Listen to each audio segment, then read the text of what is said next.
Hello and welcome to the Homespun History Podcast with me, Anne Harper. And me, Dr. Gavin Hughes. Join us as we attempt to weave history and music together to tell the stories of the people, the places, and the landscapes that we love.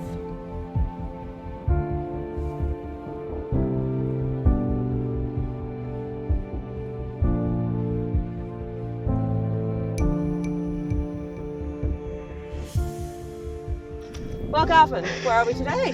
Hello there, Anne. Well, today we're at Ardbrin, outside Annaclone and Bam Bridge. And it's the site of where the Ardbrin horn was discovered and recovered in 1809. And we're here, and now the rain has started, which is great, actually, because it's very atmospheric. It's very atmospheric. So we're standing basically in a road in the middle of a bog. Yes, a road, it's almost like a causeway between two sides of the bog. And you can look over the hedge and see where the Annaclone Historical Society have put this really wonderful stone in a light-coloured granite with a depiction of the horn on it. And it says Ardbrin horn, discovered, I'm too short to see over the hedge, Anne. Well, I think it probably says 1809 or around 1809. And I think it says in a bog near in a bog here. nearby. I think probably That's what it right. actually means is in this bog. Kind of, in this bog. But was it, I mean, in 1809, it was just about a bog at that point. But prior to that, the references say that it was a lake. Well, that was it, wasn't it? It was a lake before that. And you can really see that looking around us because we're kind of in a big hollow. We are. And in fact, the bog itself, there's not a lot of the bog left. Just this little bit. And I think it's been preserved, actually, perhaps even bought by the local historical society who have, been very clever in marking this spot and trying to preserve it, I think, and let people know where it is, because we'll get onto it shortly, but what was discovered here was really... Oh, that was groundbreaking. Very I mean, important, extremely important. I think it's described as one of the most technically beautiful horns that's ever been found. Astounding thing. Astounding, Yeah, so but I want to know, what do you make of where we're standing here now? Because for me, and I don't want to say too much, but I'm really interested in your thoughts on this part of the world. Well, I keep getting drawn back here, and I don't really know why. I think it's because it seems so peaceful, but it also seems like the boundary of one world and another world. And literally on one side of the road you have early Christian Ireland, almost, and on the other side of the road you have the Celtic Iron Age, Late Bronze Age Ireland. And as you stand actually looking across where the stone is for Ardbrin, and you see the rise of the hill beyond it, it's really kind of affecting. And that hill behind us just here is called the Blue Hill. Oh, right. And that's always interested me because there's a green hill just behind it. And I wonder why we got these coloured hills in this part of the world, and where does the association with colours sort of come from? And I haven't been able to trace down whether or not the original names of those particular hills. But it's now known as Blue Hill, This is it? is the Blue Hill here behind us, and then just a little bit further along towards the Ballybrick is the Green Hill. And I just thought that was really interesting. Yeah, I agree with you. This is a funny spot. And I remember the last time I was here, I came for a wee recce, and I just thought it feels a little bit like being sent to Coventry. Normally in County Down, you have really great views. You have drumlins and you can see for a long way. You can see the horns. You can see, in this part of the world, you can see Knockivy from almost everywhere. We're surrounded by drumlins here, and we're in a dip, and you can't really see very far at all, which is odd. That's it, isn't it? You feel as though you're almost in a wee kind of bubble. Yeah. I nearly said a little historical, archaeological bubble, but that's a bit too much. It's definitely like a little lost place, set apart from everywhere else. That's how it feels to me anyway. Yeah, I love this particular bit of road where you come out from where the trees overlap. It's almost like coming out of a passageway. It is like coming out of a tunnel. I'm not going to go and say it's like coming out of a tunnel into a different world.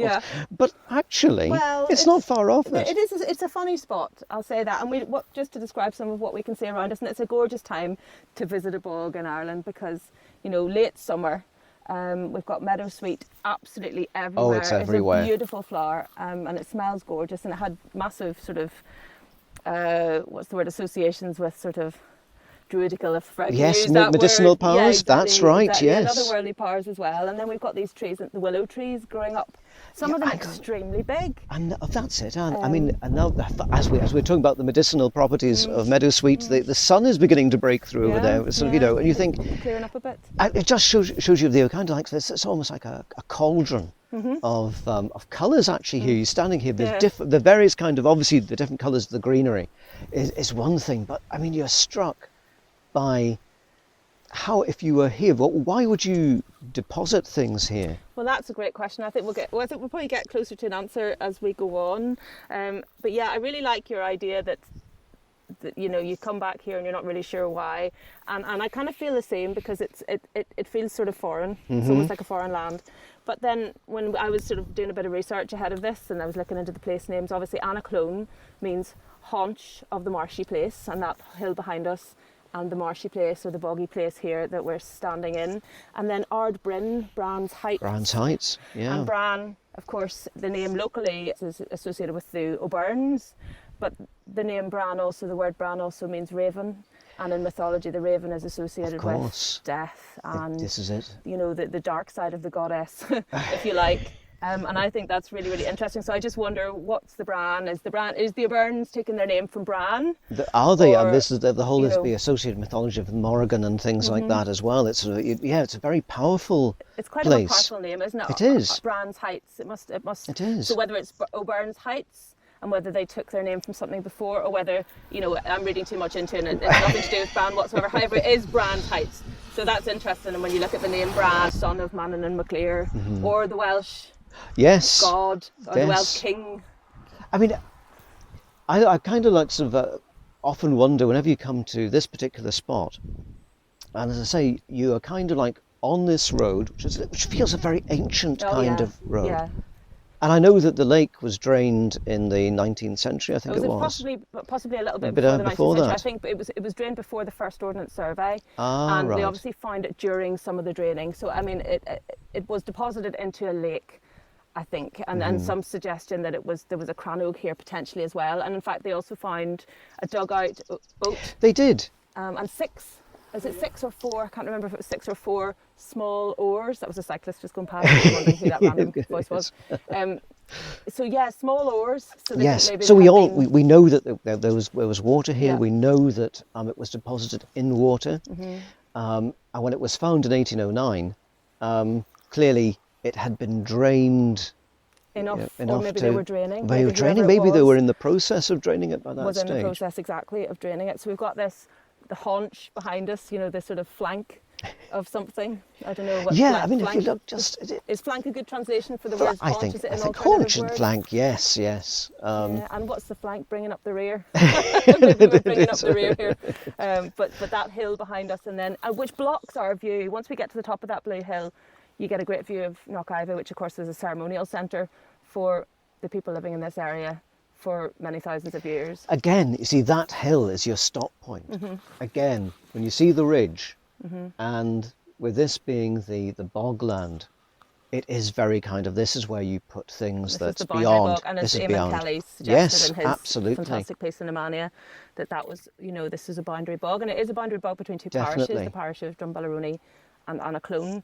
And we're very close to the edge of Ardbrin and the next townland, which is Ballybrick, obviously as well. So definitely a sort of, as you say, a liminal place in between places. Yeah, I love Eamon's idea that you've got on that side the patrician, the Palladian kind of like sort of early Christian, kind of like stamping their and authority the church on the just parish. behind us, It is this just is the behind church bog. On the other side of the road from where we think the horn was found is the remains of obviously a graveyard and maybe some remnants of a church. Maybe an early, it seems to have a very I'm going to say a typical MO for an early Christian church, doesn't it? But it didn't get over the Blue Hill. It didn't get past the Blue Hill. Everything seems to stop by the bog here. And which raises all these interesting questions about, you know, why was the horn found here? But maybe if we could just like describe to people what was actually found here and how it was found. And I've got a really great quote about what they found and how they found it. So there's a lovely description in the Ulster Journal of Archaeology in 1860 of the discovery of this bronze trumpet, which they dated to something like 150 BC. And it says, it consisted of 2 joints which, when taken from the bog, were as bright as gold. The finder, as soon as he had cleared the tubes of the moss which they contained, applied the smaller end of the larger joint to his mouth and blew a blast, which immediately arrested the attention of the inhabitants of several adjacent townlands, who hurried to the spot. And I just love that. You know, the first thing he did is he goes and he blows it. Picks it up and wants to play it. Isn't that fantastic?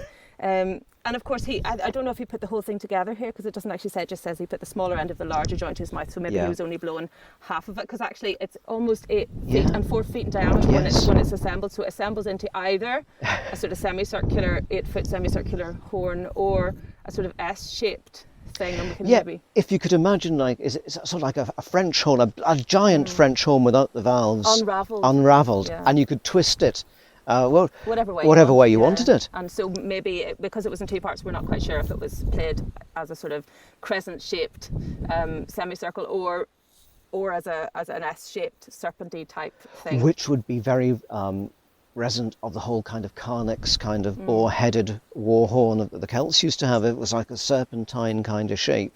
That's right. And of course, many Irish horns, and there are different kinds of Irish horns, many Irish horns, I mean, there's lots of them, have turned up in bogs and here and there. Many of them are much smaller. They're cast out of one single piece of bronze, so they're poured into a mould and cast in that way. But this horn wasn't cast like the famous Loughnashade horn from County That's Armagh. Right, from County Armagh. It's a riveted piece of bronze, or 2 riveted pieces of bronze, and the workmanship that has gone into that, and I've been reading up about this, is just absolutely mind-blowing, the level of workmanship that went into this. 1,094 rivets, all tiny little rivets, riveting the hammered bronze together with a strip of bronze just 1/2 inch wide running down the inside of the horn. So they kind of folded it over and hammered it into place, and then secured it with a strip of bronze and all of these rivets. And that was in the time before. That was thousands of years ago. And just such a feat of engineering. I find it fascinating to think that there are basically production factories making these. I mean, we've found, I think, over 90 horns and trumpets in Ireland. And of those, I think maybe 120 reports of findings. So, I mean, obviously a lot of them have become lost. There was a lot of trumpets around. Yeah, there's a lot of trumpets around. But there aren't a lot of trumpets like this one. No. And that's of course, this is the thing about the Ardbrin. But we haven't found them. You haven't recovered them yet. That's the great thing about the Ardbrin horn is, the old archaeological joke about it being an excellent example of its type. But it is a foremost example of its type, Anne. And when you think about the other things, say the drum blessed and other horns, the Bushmills horns, all the things that we have found, Loughnashade, they don't really compare to the Ardbrin. It's interesting that the Loughnashade is probably the nearest one. It's the one that most people would have seen. So that's the one that came from Owenmacka, from Loughnashade, right beside the hill at Navanfort. And it's another beautiful example of a horn, this time with a sort of embossed disc at the bottom. So it looks maybe fancier. The Ardbrin horn looks a little bit plainer, yes, but it's a lot bigger. And so they have a lot in common. They're both riveted, which means they have these small sort of metal studs that are holding the thing together. You were describing, the various types of horns that are found around the place. Yes. There were quite a lot, and it looked like maybe they were nearly factories churning out. So, I mean, that's an exaggeration, but you know what I mean. But I think it's where they were being made. I think there's a group of artisans and great workmen who are actually metal workers who are actually making these things of extreme beauty and also great musical notage as well. Like, from what I can gather, and I'm definitely not an expert in this subject, from what I can gather though, there seems to be 2 kinds of horns. There were the cast horns. Class 1, Class 2. Class 1 and Class 2. And they had maybe potentially different functions as well, or very slightly different functions, in that the one that was found here, which is riveted, and it's not cast, it's a one-off, if you like, it can't be copied. It's a unique... Which could be very important for this area as well. It could be, I mean, it's a high status item. Very high status. Yes. And what I find a lovely suggestion that the constructional similarity of the Loughnashade and Ardbrin horns also argues for their production from the same workshop. Yeah. So maybe in this part of Ulster and in this part of Ulster, maybe we had some really incredible bronze workers, really incredible metal workers, and they were creating something that we haven't seen anywhere else yet. No. Which is really interesting to me. I mean, that's the interesting thing is I think we have at least one kind of example in Anglesey, where they have a fragment of an Irish manufactured horn dating to the Iron Age. But that would also suggest that if you've got it transferring from Ireland to Wales in one occasion, I wouldn't be surprised to learn that there is much more transference. Well. Yes, yeah, Potentially, yeah. But isn't it interesting to think, and I don't know how much, if there's been much work done into looking at whether these were, certainly constructed in similar ways. They don't look the same, and they may not have had the same function as well, from what I can tell. So there seems to be some suggestion that the Loch Nashade trumpet, obviously, which was found with a number of other trumpets at the time, all of which have since been lost, sadly, but that it was some kind of war trumpet. It was one of these kind of fearsome things that would have been used around battles to make a kind of scary sound. Well, now, funny enough, actually, no. But I've got here the original quote by Polybius, and this to me says all you need to know really about the sound of these trumpets. It owes to a classical kind of mind. Polybius, the historian, was writing about the Battle of Telamon in 225 BC, and he said, "For there were among them such innumerable horns and trumpets, which were being blown at the same time from all parts of their army, and their cries were so loud and piercing that the noise seemed to come not from the human voices and trumpets, but from the whole countryside at once." So it was just everywhere. It was everywhere. That's the thing, Anne. We sort of look at the blowing of a trumpet in a kind of isolation. It may well be for a single occasion event, like the going down of the sun or something like that. But when you think of it, when they're arranged for battle, they're also to be played in unison with human voices. And we often kind of think of the Celtic it's like warriors. An extension of the voice. It is. And I suppose you can think about a battle line where they're standing there, they hear the trumpets aren't just blaring, and the warriors aren't just shouting for the sake of it. I think they are probably shouting in the same pitch and the key as the trumpets are playing, It's a bit really like a interesting you football say that, anthem. because the album that I'm going to play you a track off in a moment by Ancient Music Ireland is called Overtones, and it was brought around because they discovered that some of these horns that they were playing actually had overtones like the human voice. So they decided to create an album around looking at, experimenting with that phenomenon. So your idea that it is an extension of maybe of the human voice or has a lot in common with it is kind of, they both have overtones. Of course, many instruments would have overtones. They would. But it's interesting to me that Simon O'Dwyer, who is, one of the founding fathers of Ancient Music Ireland, and a wonderful sort of archaeological historian of music and performer as well, he has suggested that maybe this horn had a slightly different function. The one found here, that potentially could have been used for healing or so on, because you often read about the sound of these war trumpets as being scary and kind of destabilizing, and obviously intentionally so, and that's great. But anyway, I'm just going to let you hear the sound of the Ardbrin horn. We've been very kindly allowed to use this track by Ancient Music Ireland, and it's a piece called Tuaketha. I think I've pronounced that probably wrong, Tuaketha, but anyway, what it means is rainbow. And it was performed by a trombonist called John Kenny at the National Museum of Ireland in 1998.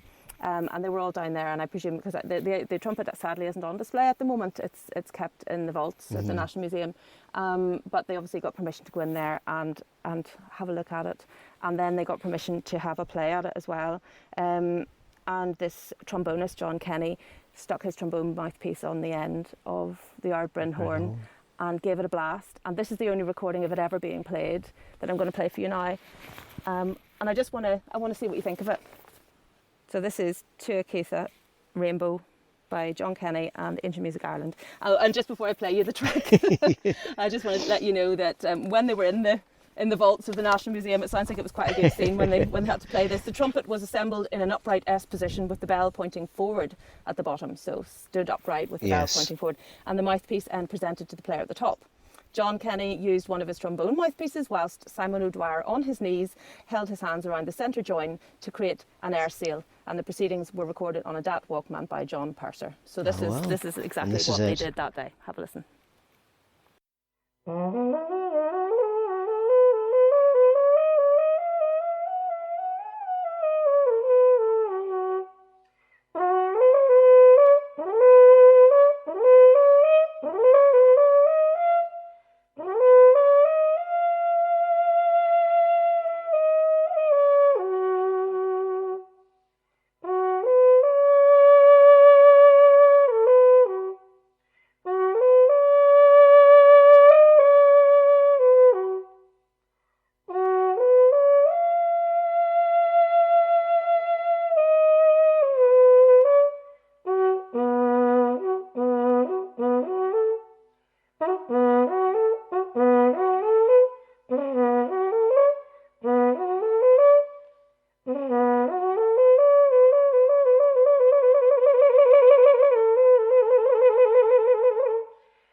So, Gavin, what did you make of that? Nice.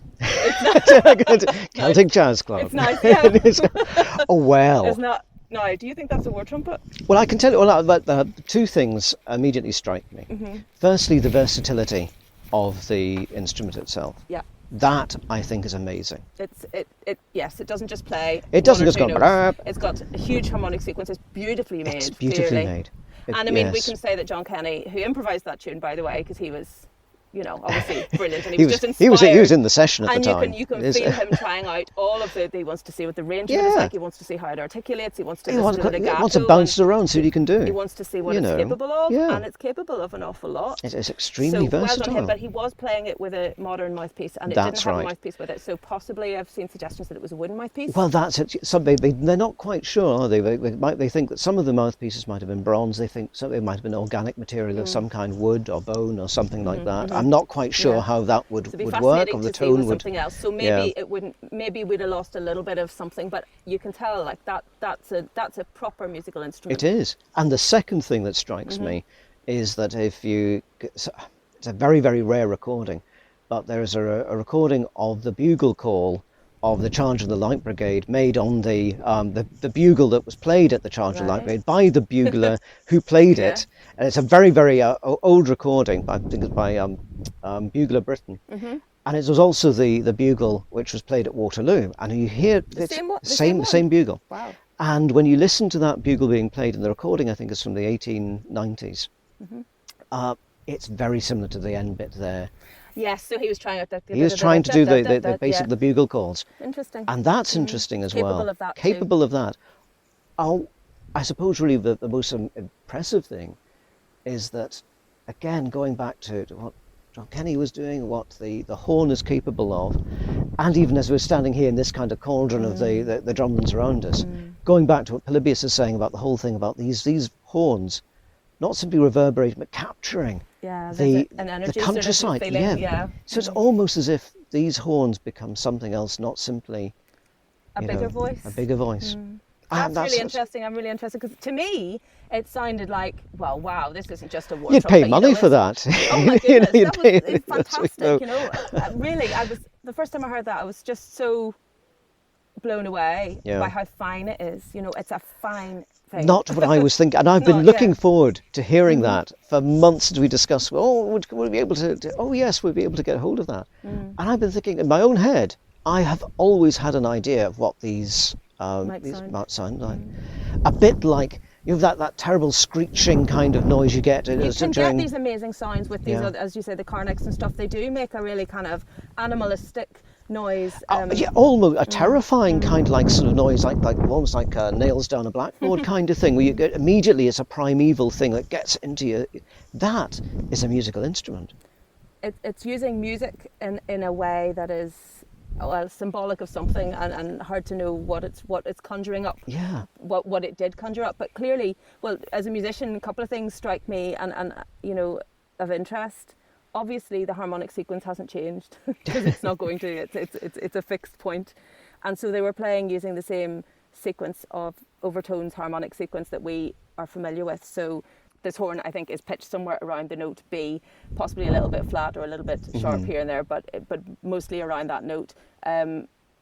Nothing has changed in that time. So our oral world of sort of sound world of musical notation or musical it is the same, which is really interesting to me because you kind of imagine, or at times I would imagine maybe, well, what was it like? Were they playing in a different? Yeah, because you're kind of thinking, well, culturally, their appreciation of music is going to be slightly different. You'd have thought. They won't have the same. Their repertoire is different. Their repertoire will be different. But now you kind of can appreciate that. How much we have in common. Yeah, very much and that, so. The sound isn't foreign. No. The notes that I'm hearing. I was expecting, I'll be quite honest, to be almost like standing here, in a different kind of sort of landscape, almost opening up a different kind of world. I was expecting that to be an opening into a world 2,000 years ago. Yeah. It kind of is. It kind of is, and it kind but of. But it isn't. Yeah, no, absolutely. But to me, that's even more interesting in some ways because fascinating. What the continuity. Yeah. The continuity within the landscape. Some of it has gone. Some, the water is mostly gone. We're probably standing sort of in the bottom of the lake right now, or close to it. but we're still in a watery place. We're still in a place that feels different, and we're listening to notes that could have been played on a natural horn. Yes. You know, so I just want to thank Ancient Music Ireland Very much massively so. for that, because you know it's Very a real much treat so. to be able to share this piece of music with everybody, and hopefully they'll go to their website and buy the album, which is called Overtones, and it's full of other horns and percussion instruments, just really interesting experimental, you know, lived music using replicas of these instruments. And of course that tune wasn't played on a replica, it was played on the real thing. On the real and thing. my absolute dream is to have them up here and get them to play their Right instruments. by this Well, very up spot. here or as close as we possibly can. Not to in the it. rain, Yeah, mind, well, but if they'd be up to standing on the road with it, I think that'd be pretty cool as well. Wouldn't it We could bring just? people from all the neighbouring townlands, just like they did in 1809. Would be pretty cool. Well, Gavin, now that we know what the horn sounds like, and we know it was found in a lake or a bog, and we know that that place is Ardbrin, Brands Heights, the haunch, the marsh of the haunch. That flank. So, yeah, we can't see, we're sort of out of touch. We feel a little bit cut off from, I mean, it does feel cut off. I can't see further than, what, 500 yards in all directions? Would that be fair? I think that's a fair assessment. Yeah, but in some parts a bit less than that. But I can't stress, it is like sitting in the middle of a donut. So Gavin, we know that there are some similarities between the Loch Nashade horn and the Ardbrin horn. We know that the Ardbrin horn and the Loch Nashade horn were both found in lakes, and we know that the Loch Nashade horn was found in a lake that was considered to be sacred. They were both made in a similar kind of way, using rivets and hammered bronze, not casting. They're both blown on the end, not on the side, like some of the other That's horns. an important point as well. Yes, because some of the other cast trumpets that are smaller, they're not blown in the end like you'd expect. They look really more like a flute. I was They've going to say got they're an opening side on the blown, side. Yeah. and that's really unusual. I was going to ask you. I mean, that will have a different kind of way of sounding, different way of playing. Well, I read something written by someone who had tried to play some of these horns in a museum as part of some research, and the writer, whose name I've forgotten and I apologise, was saying that it was easier to play it with the bell pointing down, the flared end pointing down than pointing up, because it actually sat better within the embouchure, which is the shape of your mouth when you're playing. So that's sometimes you only know things by playing By them. doing it, by practical experience of it. Exactly. So that was a type of, and they're quite common. You can see them in the National Museum of Ireland. You can see them in the Ulster Museum as well. They're a lot smaller generally than anything that we've This one, found I mean, here. equally, you kind of feel the Ardbrin and similar kind of horns of that size must have had some kind of like a stand, like a Swiss horn kind of thing. Something to hold it to on. hold it on Or to, maybe, someone. or someone. Yes, that's probably more likely, isn't it? You have on bended knee or whatever, or as Simon O'Dwyer did in the National Museum, just hold it to keep the tight, keeping it together. keeping it together. Or looking after it. Because I mean, what I loved as well was there's a comment in one of the other articles that I read about how part of the riveting on the horn had been smoothed away so much by touch. By use. So this wasn't a brand. I mean, it was disassembled before it was put in this lake. But it wasn't a brand new thing that was made to be sacrificed or given away. No, it wasn't disposable. It wasn't made to be thrown away. It had been used, and loved. they're used and loved and played, and that in itself is quite interesting because. So why did it end up in this? Why did it end up in there? You were just saying about Loch Nashade being a sacred lake, and was this a sacred lake? Well, and also we know that the Loch Nashade horns were deposited around the same sort of around the same time as Owen Macha was burned. Yes. So what was going on culturally when this horn was deposited here, and in the Iron Age? What was? Is it a time of upheaval? What's happening in Ulster at the time, certainly in southern Ulster at the time, that all these things are beginning to be put into lakes? Or put in, and the first thing that pops into my head just now you're saying it, is Owen Macha was burnt, some people think, so that the gods were kind of permanently preserved, or that the temple was preserved in the land. Yes. And I wonder, was the same thing happening here, that these important voices from another world or communication devices were being stored in the liminal places for retrieval, maybe at another time? That is a very strong theory, that bogs were a repository of things you didn't really want to throw away. And it was, you wanted them safe, but you didn't want to keep them. So you wanted to hide them or put you them wanted to somewhere hide them safe. And I suppose it is almost like the gods will look after them, because the limit bogs and rivers and streams and water, those are the liminal places. They're neither earth and they're not quite waterlogged, so they're not quite. They're both things. They're in between. They're in between, and it seems like a perfectly logical thing to do. Kind of putting it in cold storage or it's like putting it in a fridge. Yes, it is stasis, a kind of cultural and maybe spiritual stasis. Yeah, putting it on ice. And yeah. Isn't it interesting? We've kind of defrosted that ice cube now. At least it started to defrost in the 1800s. And, you know, by playing the instrument again. Exactly. You know. I mean, that's reconnected us. Not simply with the way that they would have seen these instruments, but reconnected us with this very place here at Ardbrin. It's quite magical to listen to that here. I mean, it really is. It's moving and it's kind of It's on actually my a great bucket privilege, list. Dan, really, to be quite honest, to play that and to listen to that right at the spot where the horn was actually found. Totally. So could it have been a sacred lake, like Loch Nashade? Because would you dump it in a lake if it wasn't sacred in some way? Or were all lakes sacred? I was going to say, would you dump it in a lake if it just belonged to a neighbour you didn't like? It's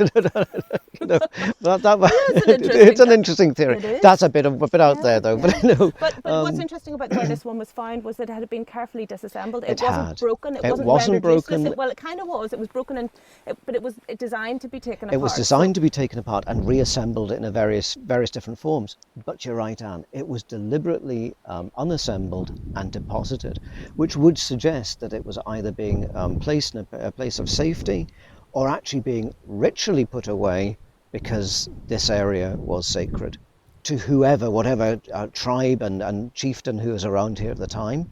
Mm-hmm. Obviously, it was a high status item, so the tribe around here would have been, fairly powerful. We know that they were in the sort of Middle Ages, known as the Avacha Coba. The Avacha Coba. And they held this part of the land for a long time. They claimed their descent from Conal Cernach, and they were. And it's really tempting to see a continuity going back a few hundred years before that and saying they're the same people. Why not?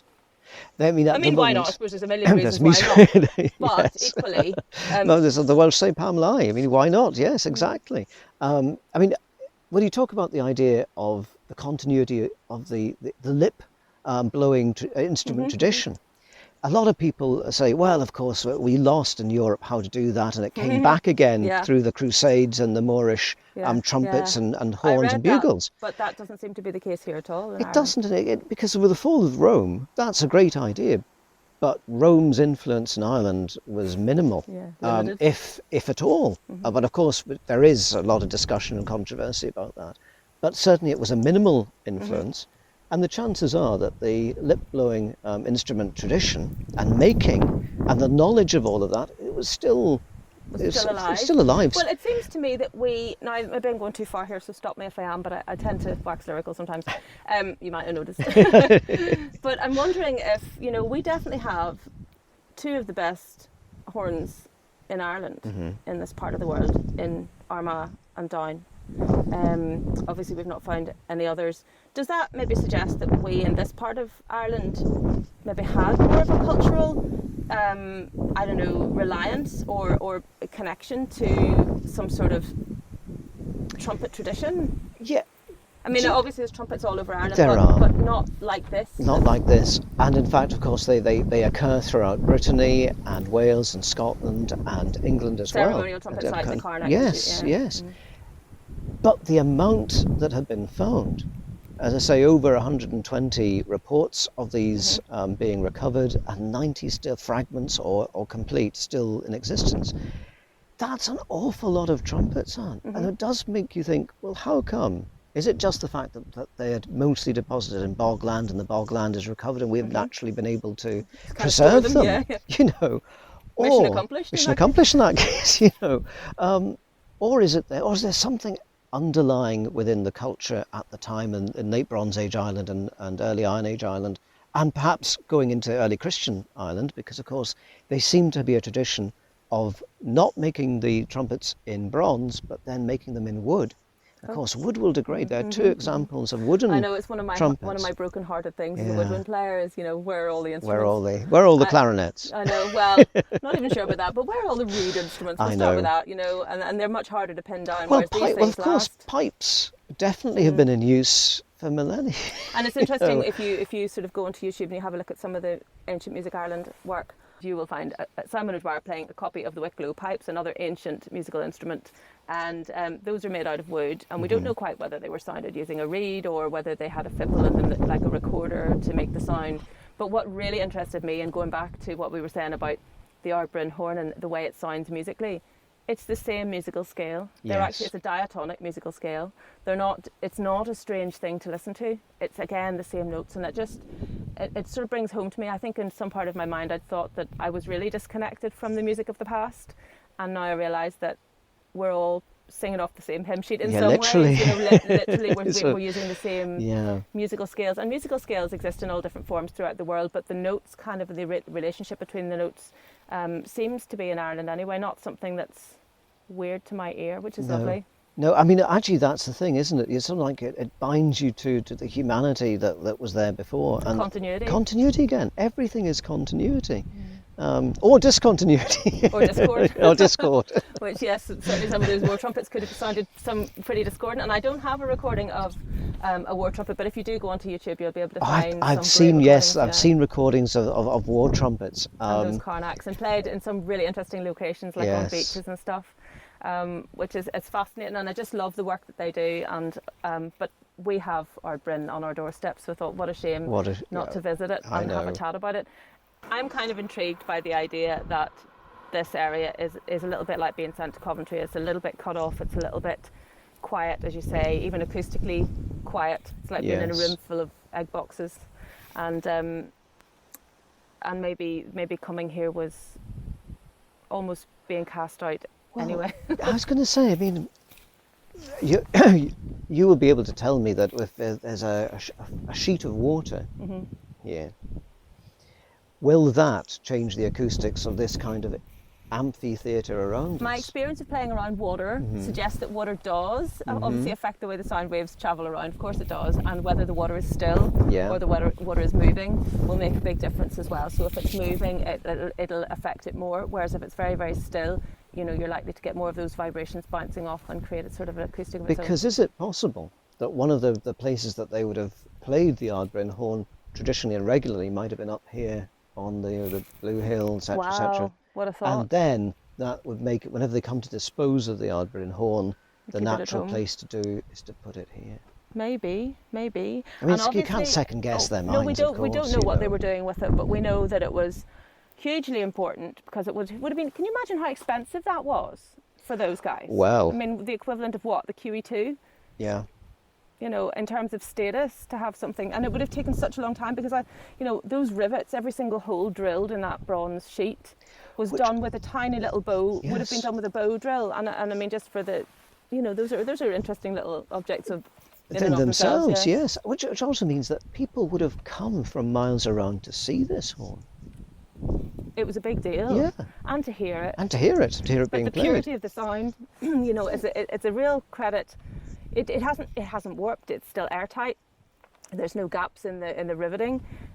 Whoever it was spent hours and hours carving every single little hole with a tiny, probably a little bit of bone or a little bit of flint on the end of a spinning shaft of wood. I can't help but think there must have been a team of metal workers who had dedicated, spent their entire lives making these trumpets. Well, yes, and that suggestion that it came from maybe the same workshop as the Loch Nashade horn is interesting. Maybe there was a tradition. I wonder if they were itinerant metal workers, travelling from one region of the country to another region with their kit, with their smelting works and the bits and pieces, or whether you would just go around and you'd turn up and say, right, no, you want a horn, we'll make you. We know who to send for. Well, I mean, I really would love to go and visit it. It's in the National Museum. Go and see. You can get it called up from the basement. I hear stories about the basement in the National Museum. I've never been in it. It sounds like a great place to hang out for a while. But yeah, our Annacone Historical Society have been down and got to see it, and maybe we'll take a trip one of these days. Absolutely, as well. and I think, Anne, it's also one of those things to say again about to congratulate Annacone Historical Society for even having the presence of mind to put this stone up here, because it's extreme. To do that, because things are disappearing fast in this country. They are. And we're very lucky that we've still got this remnants of the lake in the form of this bog here.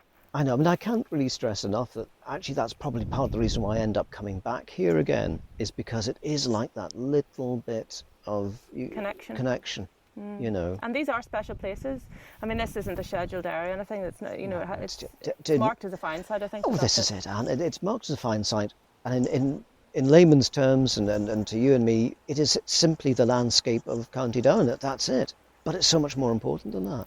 Well, that gets us into a very interesting conversation about archaeology and landscape and where the two intersect. How much does changing a landscape change our understanding of the past? Well, that's yes, I think it fundamentally does. But then, of course, you know, the arguments of progression and, you know, a landscape fossilised in aspic. And true, that's true. But these are, I mean, once we understand the places a little bit better, I think if it wasn't here and it didn't look like this, would we be able to even make these associations? No. Or even hint at these associations? Let's be quite honest, Anne. This was covered with concrete and housing development. All of this knowledge and surmising would be utterly, and supposition would be utterly. This special place would be utterly lost. I mean, Which he was is a standing by, you know. to our past. You know? It is. So that for me would be the argument to preserve landscapes or pieces of landscape as a way of understanding our cultural heritage. Yeah. But that's a whole other argument for another day. For another episode. Yeah. Tune in. Click unsubscribe there at that point. Listen, I'll tell you another thing. Click unsubscribe and unfollow. Well, Gavin, thank you so much for coming down here with me today and listening. And always a pleasure. On Friday the 13th, we must mention it's Friday the 13th. And why is Friday the 13th so superstitious? I can tell you that. Tell me now. October 1370. Mm-hmm. That was the day that the Pope basically issued his bull of heresy against the Templars. Okay. And all the Templars in France were arrested and by Philip the Fair and bunged into, and they were hunted down, and since then, Friday the 13th of October, since then... So the number 13 has always been associated with being unlucky? Yeah. Or superstition? Or superstition. Well, I'm into superstition, and I'm not scared of Friday the 13th. No. And I think it was a lovely way to spend Friday the 13th. It was a delightful way to spend Friday the 13th. Well, we should probably hit the road, Gavin, before we turn into a couple of bog bodies. It's a nice spot to spend your days, I think, Anne. Very good. Well, it certainly is, and thanks to Annaclone Historical Society, it's still a nice spot as well. It is, isn't it? Well, thank you very much for your company. Thank you very much for tuning in. And don't forget to subscribe to the Homespun History podcast on Google Podcasts or wherever you get your podcasts, and we'll see you the next time. Thank you, Gavin. Thank you, Anne. Bye. Bye. If you enjoyed the Homespun History podcast, don't forget to subscribe to receive alerts as new episodes become available. And you can follow Homespun History on Twitter @Homespun History. Thanks for listening.